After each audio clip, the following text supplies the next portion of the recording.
ದೇವರ ಪರಿಶುದ್ಧ ನಾಮಕ್ಕೆ ಸ್ತೋತ್ರವಾಗಲಿ.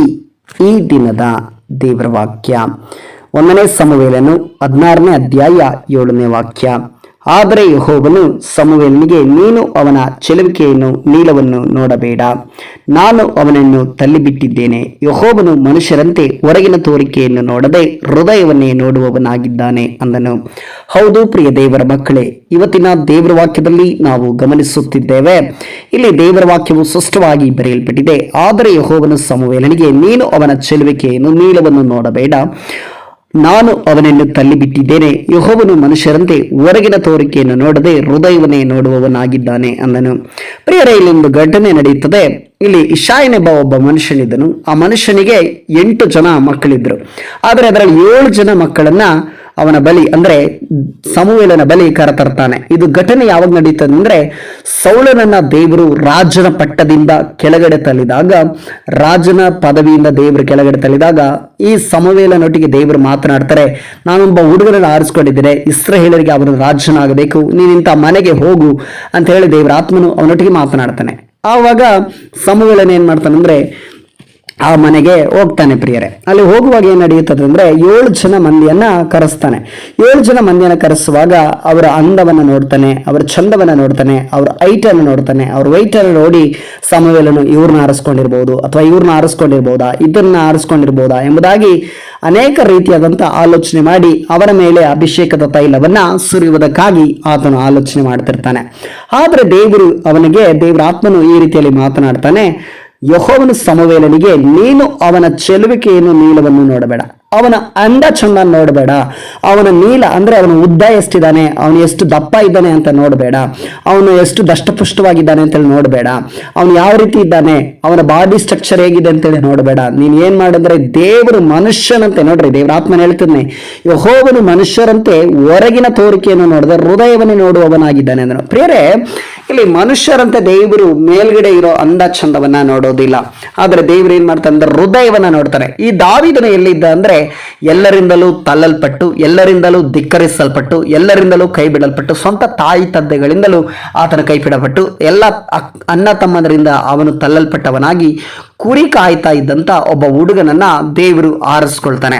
ಪ್ರಿಯ ದೇವರ ಮಕ್ಕಳೇ, ಇವತ್ತಿನ ನಿಮ್ಮ ಜೀವಿತದಲ್ಲಿ ಕೆಲವು ಸಮಯ ಸಂದರ್ಭ ಅನೇಕ ವ್ಯಕ್ತಿಗಳು ನಿಮ್ಮ ಅಂದಾಚಂದವನ್ನ ನೋಡಿರಬಹುದು. ಒಂದು ವೇಳೆ ನಿಮ್ಮ ಹೃದಯವನ್ನ ಅವ್ರು ನೋಡದೆ ಹೋಗಿರಬಹುದು, ನಿಮ್ಮ ಮನಸ್ಸನ್ನು ಅರ್ಥ ಮಾಡ್ಕೊಳ್ದೆ ಹೋಗಿರಬಹುದು.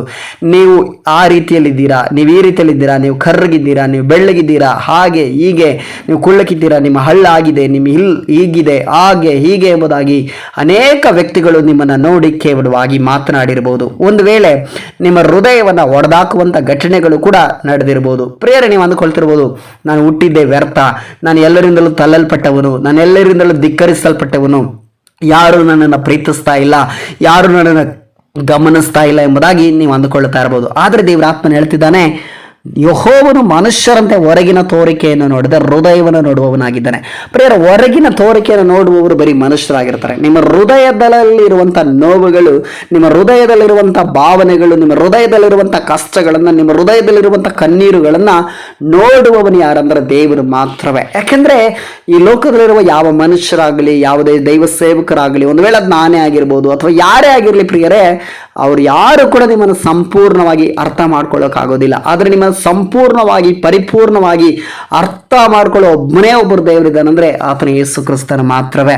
ಅದಕ್ಕೆ ದೇವರ ಆತ್ಮನ ಹೇಳ್ತಾರೆ, ಯೆಹೋವನು ಮನುಷ್ಯರಂತೆ ಹೊರಗಿನ ತೋರಿಕೆಯನ್ನು ನೋಡದೆ ಹೃದಯವನ್ನೇ ನೋಡುವವನಾಗಿದ್ದಾನೆ. ಪ್ರಿಯರೇ, ದೇವರು ಹೃದಯವನ್ನು ನೋಡುವವನು, ನಿಮ್ಮ ಹೃದಯದ ಕಷ್ಟಗಳನ್ನು ನೋಡುವವನು, ನಿಮ್ಮ ಹೃದಯದ ಪರಿಸ್ಥಿತಿಗಳನ್ನು ನೋಡುವವನು, ನಿಮ್ಮ ಮನಸ್ಸನ್ನ ದೇವರು ಚೆನ್ನಾಗಿ ಅರ್ಥ ಮಾಡ್ಕೊಂಡಿದ್ದಾನೆ, ನಿಮ್ಮ ಹೃದಯವನ್ನು ದೇವರು ತಿಳ್ಕೊಂಡಿದ್ದಾನೆ. ಆದ್ರಿಂದ ಪ್ರಿಯರೇ, ಈ ವಾಕ್ಯದಲ್ಲಿ ನಾವು ಕೇಳ್ತಾ ಇರುವಾಗಲೇ ನಿಮ್ಗೆ ಗೊತ್ತಾಗಿರ್ಬೋದು, ನೀವೊಂದು ವೇಳೆ ಇವತ್ತು ಬೇಸರವಾಗಿರ್ಬೋದು, ನಿಮ್ಮ ಹೃದಯದಲ್ಲಿ ಅನೇಕ ರೀತಿಯಾದ ಬೇಸರಿಕೆಗಳಿಂದ ನಿಮ್ಮ ಜೀವಿತವೇ ಬೇಡ ಎಂಬುವಂಥ ನಿರ್ಧಾರದಲ್ಲಿ ಕೂಡ ನೀವು ನಡೀತಾ ಇರಬಹುದು. ಯಾಕೆ ದೇವರೇ, ನನಗೆಲ್ಲರೂ ನಂಬಿದವರೆಲ್ಲ ಮೋಸ ಮಾಡ್ತಾರೆ, ಯಾಕೆ ದೇವರೇ ನನ್ನ ಹೃದಯವನ್ನು ಯಾರು ಅರ್ಥ ಮಾಡ್ಕೊಳ್ತಲ್ಲ, ಯಾಕೆ ದೇವರೇ ನನ್ನ ಮನಸ್ಸನ್ನು ಯಾರು ಅರ್ಥ ಮಾಡ್ಕೊಳ್ತಾ ಇಲ್ಲ, ಈ ಮನುಷ್ಯರೆಲ್ಲ ನನ್ನನ್ನು ಮೋಸ ಮಾಡ್ತಾರಲ್ಲ, ದೇವರೇ ನಾನು ಏನು ಮಾಡಬೇಕು, ನನ್ನ ಮುಂದಿನ ಜೀವಿತ ಹೇಗೆ ದೇವರೇ, ನನ್ನ ಮುಂದಿನ ಪರಿಸ್ಥಿತಿಗಳು ಹೇಗೆ ದೇವರೇ, ನನಗೆ ದಾರಿನೇ ಗೊತ್ತಿಲ್ಲ, ಅಯ್ಯೋ ದೇವರೇ ನನ್ನ ಹೃದಯವನ್ನು ಯಾರು ಅರ್ಥ ಮಾಡ್ಕೊಳ್ತಾ ಇಲ್ಲ, ನನ್ನ ನನ್ನ ಮನಸ್ಸನ್ನು ಯಾರು ಅರ್ಥ ಮಾಡ್ಕೊಳ್ತಿಲ್ಲ ಅನ್ನುವಂಥ ಪರಿಸ್ಥಿತಿಯಲ್ಲಿ ನೀವು ಇರಬಹುದು. ಆದರೆ ದೇವರ ಆತ್ಮನ ಹೇಳ್ತಿದ್ದಾರೆ, ಮನುಷ್ಯರು ಹೊರಗಿನದನ್ನ ನೋಡ್ತಾರೆ. ನಿಮ್ಮ ಮುಖದಲ್ಲಿ ಏನು ಚೆನ್ನಾಗಿದ್ದೀರಾ, ನೀವು ನಗ್ನಗ್ತಾ ಇದ್ದೀರಾ,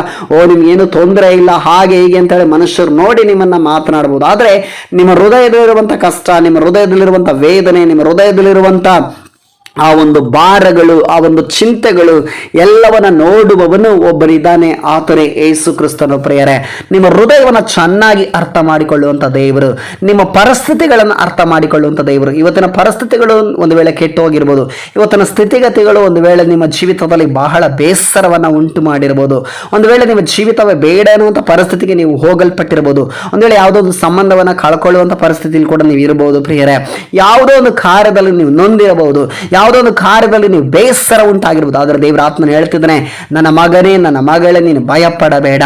ಮನುಷ್ಯರಾದರೂ ಹೊರಗಿನ ಪ್ರಪಂಚವನ್ನು ನೋಡ್ತಾರೆ, ನಿನ್ನ ಮುಖವನ್ನು ನೋಡ್ತಾರೆ, ನಿನ್ನ ಮುಖ ನೋಡಿ ಪ್ರೀತಿಸ್ತಾರೆ, ನಿನ್ನ ಅಂದ ಚಂದವನ್ನು ನೋಡಿ ಪ್ರೀತಿಸ್ತಾರೆ, ನಿನ್ನ ಆಸ್ತಿ ಅಂತಸ್ತ ನೋಡಿ ಪ್ರೀತಿಸ್ತಾರೆ. ಆದರೆ ನಾನು ನಿನ್ನನ್ನು ಪ್ರೀತಿಸುವುದು ನಿನ್ನ ಹೃದಯವನ್ನು ನೋಡಿ, ನಿನ್ನ ಮನಸ್ಸನ್ನು ನೋಡಿ ಎಂಬುದಾಗಿ ದೇವರ ಆತ್ಮನ ಹೇಳ್ತಾರೆ. ದೇವರು ನಮ್ಮನ್ನು ಆರಿಸ್ಕೊಂಡು, ಯಾವ ರೀತಿ ದಾವೀದನನ್ನು ದೇವರು ಆರಿಸ್ಕೊಂಡಿದ್ರೋ ಹಾಗೆ ನನ್ನನ್ನು, ನಿಮ್ಮನ್ನು ದೇವರು ಆತನ ಅಭಿಷೇಕದ ತೈಲವನ್ನು ಸುರಿಸಿ ನಮ್ಮ ಮನಸ್ಸನ್ನು ನೋಡಿ, ನಮ್ಮ ಮನಸ್ಥಿತಿಗಳನ್ನು ನೋಡಿ, ನಮ್ಮ ಪರಿಸ್ಥಿತಿಗಳನ್ನು ನೋಡಿ, ನಮ್ಮನ್ನ ನೋಡಿ ದೇವರು, ನಮ್ಮ ಹೃದಯವನ್ನು ನೋಡಿ ದೇವರು ನಮ್ಮನ್ನು ಆರಿಸಿ ತೆಗೆದುಕೊಂಡಿದ್ದಾನೆ.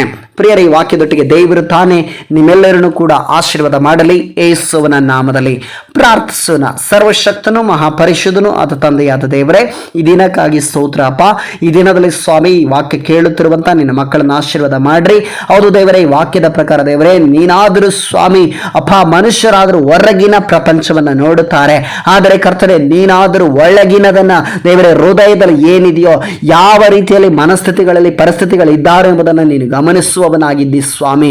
ಈ ಒಂದು ವಾಕ್ಯದ ಮುಖಾಂತರ ದೇವರೇ, ನನ್ನೊಟ್ಟಿಗೆ ವಿಶೇಷವಾಗಿ ಕರ್ತನೆ ಈ ವಾಕ್ಯ ಕೇಳುತ್ತಿರುವಂತಹ ಪ್ರೀತಿಯ ಮಕ್ಕಳಲ್ಲಿ ದೇವರೇ, ನೀನು ಕೇಳಿದ ಒಬ್ಬೊಬ್ಬರ ಹೃದಯದಲ್ಲಿ ನೀನು ಮಾತನಾಡೋದಕ್ಕಾಗಿ ಸ್ತೋತ್ರ ದೇವರೇ. ಹೌದು ಸ್ವಾಮಿ, ದೇವರಾತ್ಮನೇ, ಅನೇಕರಿಂದ ಕೈ ಬಿಡಲ್ಪಟ್ಟ ಪರಿಸ್ಥಿತಿಗಳಿರಬಹುದು, ಅನೇಕ ರೀತಿಯಾದಂಥ ಶೋಧನೆಗಳಲ್ಲಿ ಅವರು ನಡೀತಾ ಇರಬಹುದು, ಅನೇಕ ಸ್ಥಿತಿಗತಿಗಳಲ್ಲಿ ಅವರು ನಡೀತಾ ಇರಬಹುದು ದೇವರೇ. ಆದರೆ ದೇವರಾತ್ಮನೇ, ಇವತ್ತು ನೀನು ಅವರಿಗೆ ಹೇಳ್ತಾ ಇದ್ದಿ, ಮನುಷ್ಯರಂತೆ ದೇವರು ಹೊರಗಿನದನ್ನು ನೋಡುವವನಲ್ಲ, ದೇವರ ಹೃದಯವನ್ನು ನೋಡುವವನೆಂಬ ವಾಕ್ಯದ ಮುಖಾಂತರ ನಮ್ಮೊಟ್ಟಿಗೆ ನೀನು ಮಾತನಾಡಿದ ಮಹಾ ಕೃಪೆಗಾಗಿ ನನಗೆ ಸ್ತೋತ್ರ ಸಲ್ಲಿಸ್ತೇನೆ. ಈ ಒಂದು ಮಹಾ ದಯೆಗಾಗಿ ನನಗೆ ಸ್ತೋತ್ರ ಸಲ್ಲಿಸ್ತೇನೆ. ಈ ವಾಕ್ಯದೊಟ್ಟಿಗೆ ದೇವರೇ ಸಂಧಿಸಿದ್ದಕ್ಕಾಗಿ ನನಗೆ ಸ್ತೋತ್ರ ದೇವರೇ. ಅಪ್ಪ, ಈ ವಾಕ್ಯವನ್ನು ಆಶೀರ್ವಾದ ಮಾಡು. ಈ ವಾಕ್ಯ ಕೇಳುತ್ತಿರುವ ಪ್ರತಿಯೊಬ್ಬೊಬ್ಬರ ಜೀವಿತನ ಆಶೀರ್ವಾದ ಮಾಡು. ಪ್ರತಿಯೊಬ್ಬರ ಜೀವಿತದಲ್ಲಿ ನೀನು ಮಾತನಾಡು ದೇವರೇ. ಪ್ರತಿಯೊಬ್ಬರ ಸನ್ನಿವೇಶಕ್ಕೆ, ಪರಿಸ್ಥಿತಿಗೆ ತಕ್ಕಾಗಿ ವಾಕ್ಯವೊಬ್ಬರನ್ನ ಮುಚ್ಚಲೆಂಬುದಾಗಿ ನಾವು ಪ್ರಾರ್ಥಿಸ್ತೇನೆ.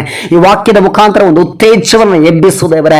ಹೃದಯಗಳಲ್ಲಿ ದೇವರೇ ಸಮಾಧಾನ ಉಂಟಾಗಲಿ ಸ್ವಾಮಿ. ನೀನು ಹಾಗೆ ಮಾಡಿದ್ದಕ್ಕಾಗಿ ನಿನಗೆ ಸ್ತೋತ್ರ ಮಹಿಮೆ ಸಲ್ಲಿಸುತ್ತಾ ಯೇಸು ಕ್ರಿಸ್ತನ ನಾಮದಲ್ಲಿ ಪ್ರಾರ್ಥಿಸ್ತೇನೆ ತಂದೆಯ ದೇವರೇ. ಆಮೇನ್, ಆಮೇನ್, ಆಮೇನ್. ದೇವರು ನಿಮ್ಮನ್ನು ಆಶೀರ್ವದಿಸಲಿ. ಪ್ರಿಯರೇ, ನಿಮ್ಮಲ್ಲೆಲ್ಲರಿಗೂ ಕೂಡ ಒಂದು ವಿನಂತಿ, ದಯವಿಟ್ಟು ಈ ವಾಕ್ಯ ಕೇಳಿದ ಮೇಲೆ ದಯವಿಟ್ಟು ಸಬ್ಸ್ಕ್ರೈಬ್ ಮಾಡಿ, ಲೈಕ್ ಮಾಡಿ, ಕಮೆಂಟ್ ಮಾಡಿ, ನಿಮ್ಮ ಅಭಿಪ್ರಾಯಗಳನ್ನು ತಿಳಿಸಬೇಕಾಗಿ ಕರ್ತನಲ್ಲಿ ಬೇಡಿಕೊಳ್ಳುತ್ತೇನೆ. ದೇವರು ನಿಮ್ಮನ್ನು ಆಶೀರ್ವದಿಸಲಿ.